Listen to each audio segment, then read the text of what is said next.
आहे। या घटनेला कोणत्याही जातीय किंवा धार्मिक रंग देण्याचा कोणी प्रयत्न करू नये। पाण्याच्या बाटलीवरून श्रीरामपुरात दगडफेक, जातीय रंग देऊ नका, पोलिसांचे आवाहन। श्रीरामपूर शहरात काल रात्री 10च्या सुमारास पाण्याच्या बाटलीचे पैसे मागितल्याच्या किरकोळ कारणावरून एका दुकानावर दगडफेक करण्याचा प्रकार घडला असून या प्रकरणी 8 जणांना पोलिसांनी अटक केली आहे।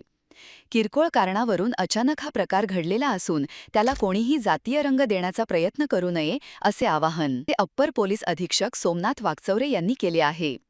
याबाबतची अधिक माहिती अशी की महाराष्ट्र वाईन समोर असलेल्या जाकीर कुरेशी याचे मॉडर्न चायनीज दुकानावर भरत्या नावाच्या तरुणाने पाण्याची बाटली घेतली।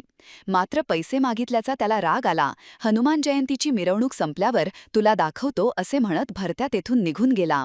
नंतर 10:15च्या सुमारास अचानकपणे छत्रपती शिवाजी महाराज चौकाकडून एक टोळकं आले। त्यांनी लगेच दुकानावर दगडफेक सुरू केली। एक दगड दुकानचालक जाकीर कुरेशी याला लागला। अचानकपणे झालेल्या या दगडफेक हाणामाऱ्यामुळे एकच पळापळ झाली, दुकाने बंद झाली। ही बाब पोलिसांना कळतच डीवायएसपी जयदत्त भवर, पोलीस निरीक्षक नितीन देशमुख फौज फाट्यास दाखल झाले। यावेळी पोलिसांनी चौघांना तातडीने पकडले। या प्रकरणी आत्तापर्यंत 8 जणांना पकडण्यात आले असून त्यात भरत्या धोत्रे, ओम डहारे, सागर गायकवाड, शुभम आठवले, अविनाश जावरे, अक्षय धनवटे, महेश आवटी, सागर जग्रवाल यांचा समावेश असून त्यांच्यावर गुन्हा दाखल करण्यात आला आहे। ही घटना अचानक किरकोळ कारणावरून घडली असून याचा कोणत्याही 2 गटांचा किंवा जाती धर्माचा संबंध नाही।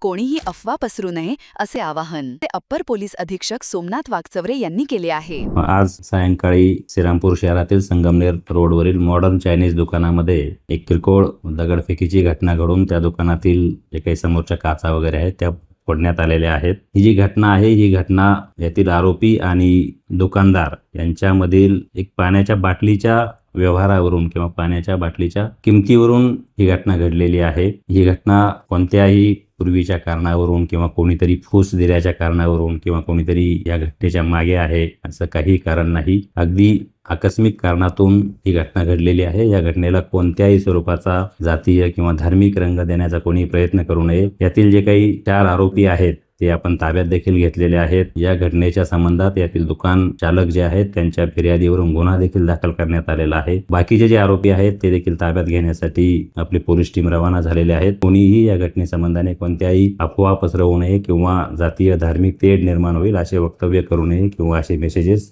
व्हायरल करू नये।